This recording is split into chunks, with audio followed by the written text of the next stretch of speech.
Izamuka ry'ubukungu. Ejo heza hashingiye ku kwizera no guharanira izamuka ry'ubukungu. Ibihugu, imiryango mpuzamahanga ndetse n'ibigo byose by'isi bihangayikishijwe n'ikintu kimwe, byose uko byakabaye: uburyo bwo kongera kuzahura ubukungu bwakomwe mu nkokora na COVID-19. Ibitabo bitagira ingano byanditswe ku buryo amafaranga yashinze ibihugu rimwe na rimwe akanabisenya, akifashishwa ku kurema amahirwe mashya y'imirimo, agahindura amamiliyoni y'abantu abaretwa n'abacakara, akifashishwa mu gushinga inganda, agateza izima ry'amamiliyoni y'ibinyabuzima. Uramutse ushaka kumva amateka y'ubukungu bugezweho muri iyi si, ikintu byagusaba ni ugusobanukirwa amagambo atatu: izamuka ry'ubukungu, mu byiza no mu bibi, murwaye cyangwa se muri bazima. Mu bitabo byose abantu bahora bashaka izamuka ry'ubukungu. Mu bihe byose bigezweho byabayeho kuri ino si, ubukungu bw'isi bwarazamutse. Mu gihe cyose umuntu amaze ku isi, ubukungu bw'isi bwarazamutse bitanabaye ngombwa ko twebwe tubimenya. Izamuka ry'ubukungu rituma amahame n'amategeko kamere yose agenga abantu atakaza agaciro. Ibyinshi mu byiza twagezeho nk'inyokomuntu tubikesha izamuka ry'ubukungu, ariko niba ibyinshi twanyuzemo n'ibitubaho uyu munsi nabyo biterwa no gushaka izamuka ry'ubukungu. Reka iyi ngingo tuyisesengure hamwe muri iyi nkuru. Mu mwaka w'1500 umusaruro w'ibikorwa ku isi yose buri mwaka wabarirwaga agaciro ka miliyari 450 z'amadolari. Mu mwaka wa 2017 umusaruro mbumbe w'isi wari tiriyoni 80 miliyari 934 miliyoni 771 ibihumbi 28 n'amadolari 340 y'Amerika. Ejo bundi muri 2022 bw'umusaruro mbumbe w'isi wabaye tiriyoni 84 na miliyari 540 z'amadolari y'Amerika. Aya ni miliyari 84 na miliyoni 540 kandi twaranahuye n'icyorezo cyatumye duhomba.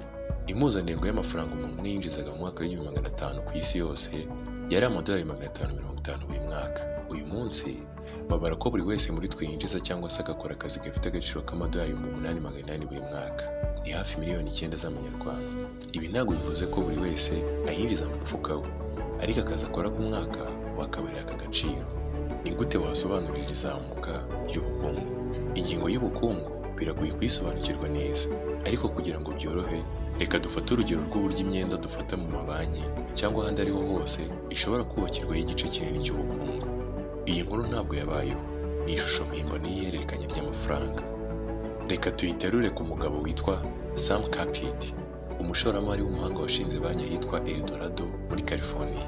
Aho ngaho Eldorado, umwe mu baturage baho witwa Pierre, umwubatsi ukomeye cyane, yaraherutse kuzuza inzu nziza. Baherutse kumwishyura miliyoni 1 y'amadolari.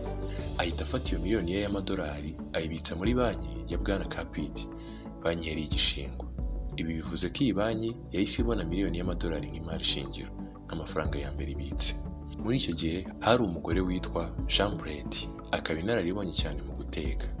Yatekereje gushinga uruganda rukora cyangwa rucuruza imigati mu gace ka Eldorado. Kugira ngo arwubake, yagiye kuri banki aganira na nyirayo Sam Kapid, amugezaho umushinga wo kubaka uruganda rw'imigati, maze amuguza miliyoni 1 y'amadolari. Banki ya Kapid iramwemerera. Bahita bafata miliyoni y'amadolari bayishyira kuri konti ya Madame Jean Brady.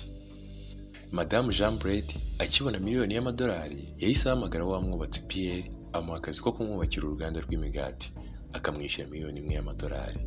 Barabyemeranwa. Madame Brady asinyira sheki ya miliyoni Pierre. Pierre afata ya sheki ayijyana kuri banki, n'ubundi yari yabikijeho ya miliyoni ye ya mbere. Ati, iyi sheki nimuyikiriye kuri konti yanjye. Barabimukorera. Pierre abagize miliyoni 2 z'amadolari kuri konti ye. Nyamara muri banki amafaranga y'inoti yose arimo ari miliyoni 1 y'amadolari. Ntabwo byarangiriye aha. Mu kubaka rwa ruganda hashize ukwezi kumwe, Pierre yabwiye Madame Brady ko amafaranga yabaye make, ko bakeneye indi miliyoni y'amadolari yo kugura ibikoresho. Ibi birasanzwe. Aba engineer benshi barabikora. Madame Brady akubitwa n'inkuba, asubira kuri banki yicara na Sam Kapid, amusaba kumuguriza indi miliyoni y'amadolari. Banki ya Kapid irongera imushyirira miliyoni y'amadolari kuri konti, nawe ahita yohereza kuri konti ya Pierre. Ibi bivuze ko kuri konti ya Pierre hari hamaze kugeraho miliyoni 3 z'amadolari. Nyamara amafaranga y'inoti yose uko yakabaye ari muri banki akiri ya miliyoni 1 ya mbere bahereyeho. Amategeko agenga amabanki kuri Leta Zunze Ubumwe za Amerika yemerera banki gusubiramo iki gikorwa inshuro 7. Ibi bivuze ko umuntu ashobora kugira miliyoni 10 kuri konti mu gihe banki ifite miliyoni 1 yonyine mu mitamenwa yayo. Amabanki muri iki gihugu yemerewe kuguriza amadolari 10 kuri buri dolari rimwe afite mu by'ukuri. Ibi bivuze ko 90% by'umubare w'amafaranga ari kuri konti zacu muri banki adahari nk'inoti n'ibiceri, ahari mu mibare yanditse gusa. Ibi nta kintu bitwaye kubera ko amafaranga yacu ntabwo tuyakenera rimwe. Gusa mu gitondo twese turamutse tubyutse, abakiriya ba banki runaka tukajya ku cyicaro cyayo, buri wese akavuga ati amafaranga yose mumbikiye ndayashaka hano mu gikapu. Banki ntabwo yayabona, cyaba ari igihombo cy'iyi banki. Birashoboka ko ukimara kumva ibi wagira uti niba ari uko bimeze, ubwo bukungu bugezweho bwose bwubakiye ku kinyoma. Ntabwo ariko bimeze, ahubwo ni icyizere cyacu mu hazaza gituma ubukungu bwacu butera imbere.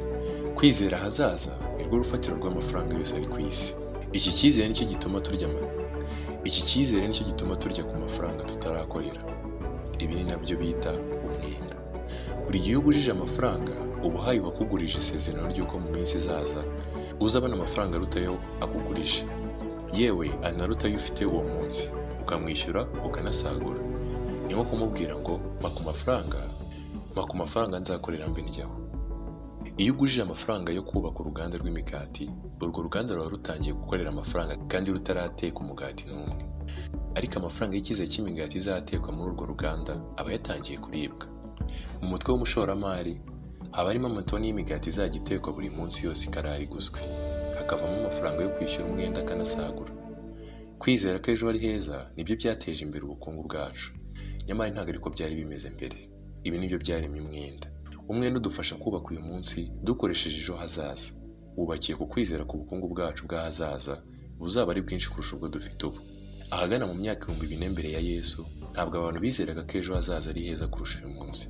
Bizeraga ko hashize ariho hari heza, ko mu gihe kizaza ibintu bizaba bibi. Nta cyizere cyazaza bari bafite. Ibi byari bibi cyane ku bukungu. Batekerezaga ko ubukungu bwo mu gihe cyashize aribwo bwari bwinshi, ko mu gihe kizaza ubukene buzaba bwinshi. Uratekereza ko umuntu ufite imyumvire nk'iyi ngiyi yatekereza ko umwenda cyangwa ideni? Ntibibaho. Birumvikana ubukungu bw'umuntu ku giti cye cyangwa se bw'igihugu bwashoboraga kuzamuka, ariko bwazamukaga ari uko habayeho uburiganya cyangwa ubwambuzi ku wundi muntu cyangwa se ku kindi gihugu. Ubwami bwa Venice bwashoboraga gukungahara ari uko bwasahuye ubwami bwa Gens.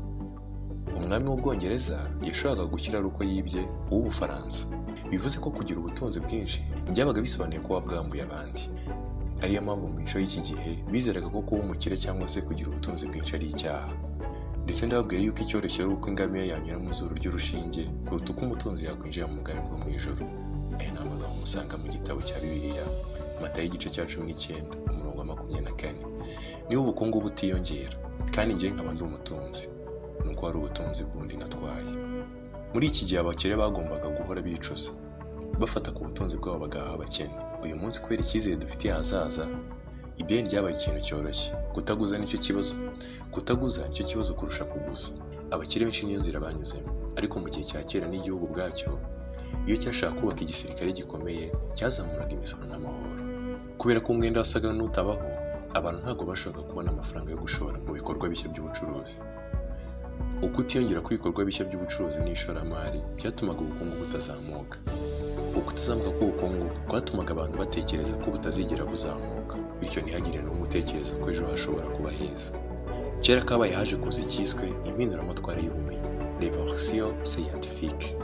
Iyi niyo yazanye igitekerezo cy'uko gutera imbere bishoboka. Ni igitekerezo cyaturutse ku kubanza kwemera ko hari ibyo abantu batazi, kandi ko bashoye imari mu bushakashatsi ibintu bishobora guhinduka bikamera neza. Ibi byahereye ku kuvumbura ahantu hashya abantu batari bazi, bizagura isoko n'ibindi bicuruzwa bitabaye ngombwa ko basenye ibyari biriho. Washoboraga gufungura urundi ruganda rw'imigati ahantu hashya havumbuye, bitabaye ngombwa ko urogoya imikorere y'uruganda wari usanganywe rukora neza utuye. Ni ukuvuga ko icyo gihe nashoboraga gukira bitabaye ngombwa ko wowe ukena. Nshobora kugira umubyibuho ukabije bitabaye ngombwa ko wowe wicwa n'inzara. Mu myaka 500 ishize, igitekerezo cyo gutera imbere cyahaye abantu icyizere cy'ahazaza. Iki cyizere nicyo cyaremye umwenda. Uwo mwenda niwe waremye iterambere ry'ubukungu. Uyu munsi umwenda wabaye inzira y'ubukungu ku buryo leta z'ibihugu, ibigo bikomeye n'ahantu ku giti cyabo badatinya gufata imyenda ipima amamiliyaridi y'amadolari ku nyungu ziri hejuru cyane, kandi iyo myenda ikaba iruta ibyo binjiza mu by'ukuri. Mu mwaka w'1776 umuhanga mu bukungu w'umunya Ecosse Adam Smith yanditse inyandiko La Richesse des Nations, Iyi ishobora kuba ariyo nyandiko ivuga ku bukungu yagize akamaro mu bihe byose byabayeho n'ibizaza. Abize ubucuruzi n'icungamutungo aha barabisobanukirwa neza. Mu mutwe wa 8 w'iyi nyandiko, Adam Smith yazanye igitekerezo kitari cyarigeze gitekerezwa n'undi uwo ari we wese, ari nacyo cyubakiyeho ubucuruzi bw'isi yose kuva ku mushoramari muri Manhattan kugera kuri Morocco ucuruza butiki mu gace atuyemo. Dore icyo gitekerezo: nyir'ubutaka, umukannyi cyangwa umudozi w'imyenda yungutse amafaranga menshi kurenza ayo akeneye mu kwita ku muryango we. Agomba gukoresha aya ngaya yasagutse ku nyungu, akayashakamo abafatanyabikorwa n'abandi bakozi kugira ngo yongere inyungu kurushaho. Mbega amagambo yuje ubuhanga n'inyurabwenge! Ubundi aya magambo yakabaye yanditse muri Bibiliya. Iri ni ryo shingiro ry'ubucuruzi n'ubukungu bw'abantu n'ubw'ibihugu uyu munsi. Ukibyumva, iki ni igitekerezo kirimo kwikunda. Iki gitekerezo cya Bwana Adam Smith gisaba abantu ko niba wungutse amafaranga menshi, ugomba gufata ya nyungu isagutse ukayishora mu bindi bikorwa by'ubucuruzi bibyara izindi nyungu nyinshi. Ni ugusaba abantu kwikunda no gushaka kwigwizaho imitungo. Ariko uko kwikunda no gushaka kwigwizaho imitungo ni igitekerezo mpinduramatwara, pensée révolutionnaire cyangwa revolutionary thought, kigejeje isi aho igeze uyu munsi mu birebana n'ubukungu n'ubutunzi. Iki ntabwo ari igitekerezo cyahinduye byose mu bucuruzi gusa, ahubwo cyanahinduye byose mu mibanire no muri politiki. Icyo Smith yavuze hano ni uko gukunda ubutunzi ari ikintu cyiza cyane, kubera ko iyo ukunze ubutunzi nkakira, inyungu zigera kuri buri wese. Abakozi twese tubiziranye uburyo abakoresha bacu bikunda kandi bagakunda amafaranga kubera uburyo baduhemba make bakanatuvunisha. Ariko Imana idufashe ntibahombe, ahubwo babona inyungu nyinshi cyane, kubera ko umunsi bahombye byaba ari ibibazo. Gukunda ubutunzi bw'abakire tubifitemo inyungu nyinshi cyane. Adam Smith yashyizeho ihame ry'ubukungu rishingiye ku nyungu za buri ruhande. Inyungu zanjye nawe n'izawe, bivuze ko kwiyongera k'umugabane wawe mu butunzi bw'isi gushingiye ku kwiyongera ku mugabane wanjye. Ninkena nawe uzakena, kubera ko sinzashobora kugura ibintu ucuruza. Ninkena nawe uzakira, kubera ko hari ibintu uzagurisha. Adam Smith yahinduye ya myumvire y'uko abakire ari abantu babi, babona ubutunzi kubera ko bambuye abandi, bityo abakinguriye amarembo y'ijuru atyo, asa n'utesheje agaciro ibyanditswe muri Matayo igice cya 19:24. Adam Smith yagaragaje ari abanyamuryango b'ingenzi kandi ari bo bagira neza kurusha abandi bantu mu muryango mugari tubamo, kubera ko ari bo batuma ubukungu rusange buzamuka ku nyungu za twese, ndetse biranashoboka ko benshi muri bo bazajya mu ijuru. Icyo basabwa ni ugufungura inganda n'ibindi bikorwa by'ubucuruzi byiyongera ku byo basanganywe, kandi bagatanga akazi kuri benshi bashoboka, aho gukoresha inyungu zabo mu bikorwa bitanga umusaruro.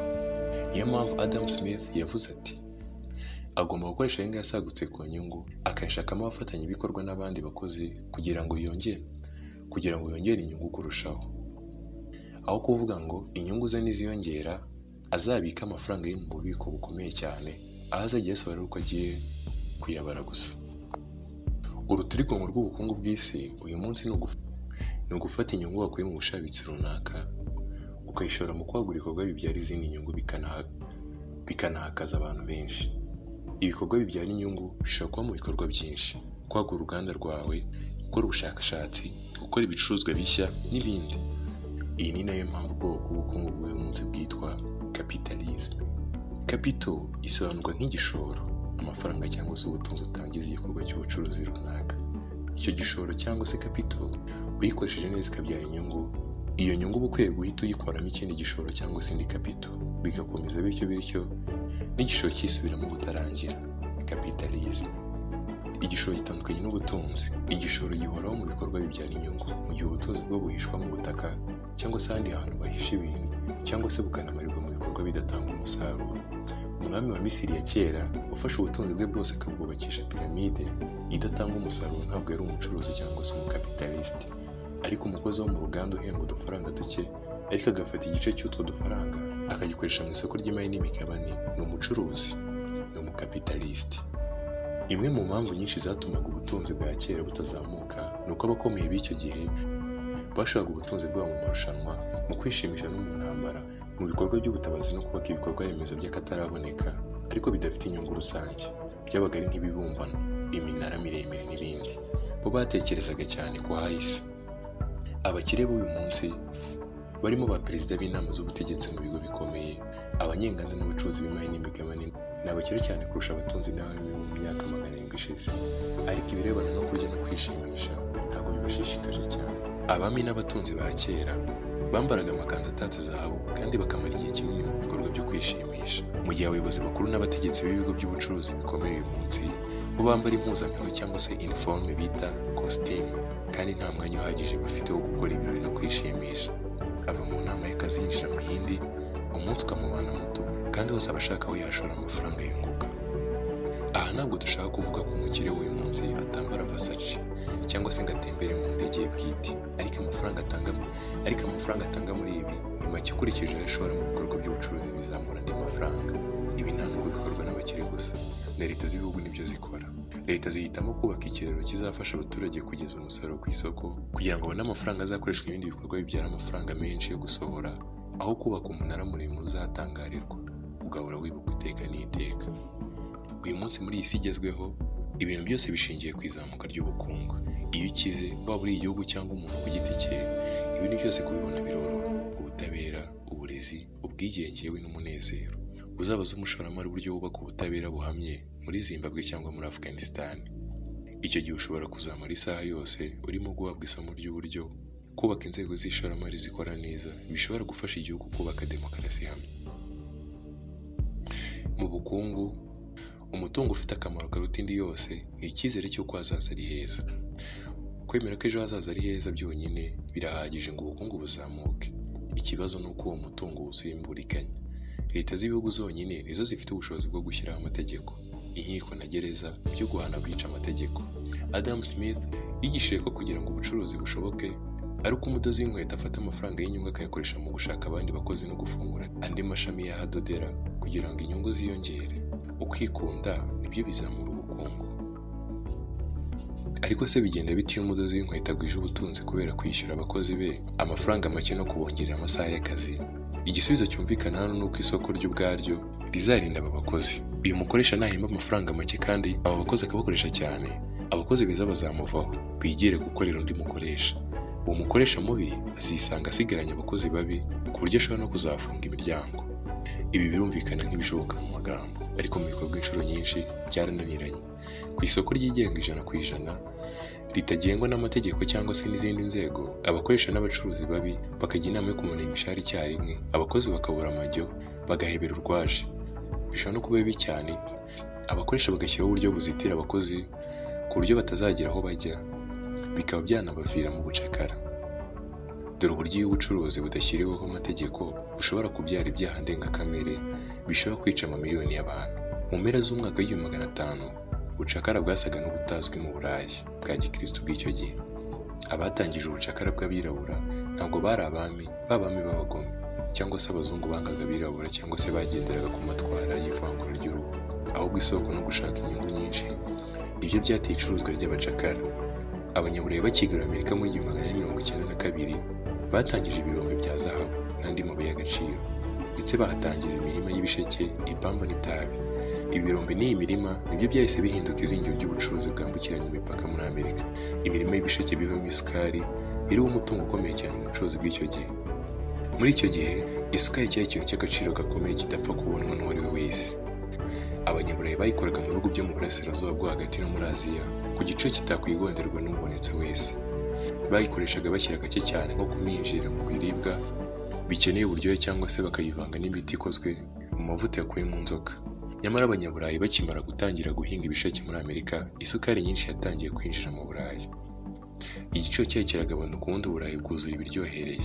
Abatetsi mu Burayi batangiye kuvumbura ibiribwa bishya biryohereye, imitsima y'uburyo butandukanye harimo nka gato, shokora, bombo, icyayi n'ibindi. Ingano y'isukari umwongereza yanywaga buri mwaka yavuye kuri 0 mu ntangiriro z'umwaka w'1600 igera ku 8 ku mwaka mu ntangiriro z'umwaka w'1800. Gutera ibisheke bigakura barangiza bakabikuramo isukari byahoze ari ibikorwa bikeneye abakozi b'ingufu zitagira ingano. Ntabwo ari abantu benshi bifuzaga kwiriza umunsi wabo ku zuba bakora mu mirima y'ibisheke yuzuye imibu itera malariya n'utundi dusimba dutera indwara.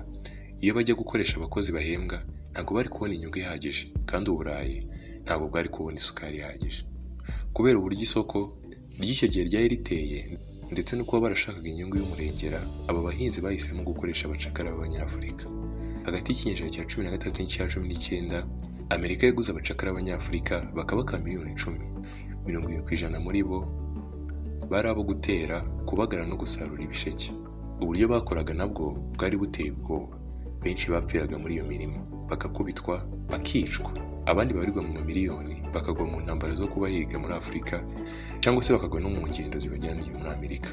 Ibi byose bigakorwa kugira ngo umunyaburayi anywe icyaha kirimo isukari, arye bombo, arye gato, ubundi abahinzi b'ibisheke binjiza amamiliyoni. Uko ni ku bucuruzi butagenzuwe bushobora kwica. Bivugwa ko mu kinyejana cya 18 gushora amafaranga mu bucuruzi bw'abacakara byazanaga inyungu ya 6% buri mwaka. Abizi iby'ubucuruzi n'ubukungu bashaka gusobanura uburyo aya mafaranga atari make na gato. Ubucuruzi bw'abacakara b'Abanyafurika ntabwo bwatewe n'urwamo ku Banyafurika. Abaguraga imigabane mu isoko y'imari n'imigabane mu bucuruzi bw'isukari nta nubwo bategeza ku Munyafurika, nta nubwo babaga hafi y'Abanyafurika. Icyo bashakaga ni konti iriho amafaranga menshi na sheki iriho amazeru menshi. Inkuru nk'izo zo gushaka inyungu bitewe n'ubwoko bw'ubucuruzi n'ubukungu twahisemo na n'ubu ziracyisubiramo. Mu mwaka w'1976 umwami Leopold wa II w'Ububiligi yashinze umuryango w'ubutabazi n'ubufasha utari uwa leta, wavugaga ko intego nyamukuru yawo ari ugukora ubushakashatsi muri Afurika hagati no kurwanya ubucuruzi bw'abacakara ku nkengero n'uruzi rwa Kongo. Uyu muryango wari unafite intego yo kunoza cyangwa se gutunganya ubuzima bw'abaturage, ukabubakira ibikorwa remezo nk'amashuri, imihanda n'amavuriro. Mu mwaka w'1885 ibihugu by'Uburayi byahisemo guha uyu muryango w'abagira neza uburenganzira bwo kugenzura ubuso bwa kilometero kare 2,300,000 muri Kongo, ubutaka bw'Ububiligi 50 mu bunini. Ubutaka bwiswe Etat Libre du Congo, leta yigenga ya Kongo. Nta muntu wigeze abaza igitekerezo na kimwe umuntu umwe mu Banyekongo 30,000 bahabaga.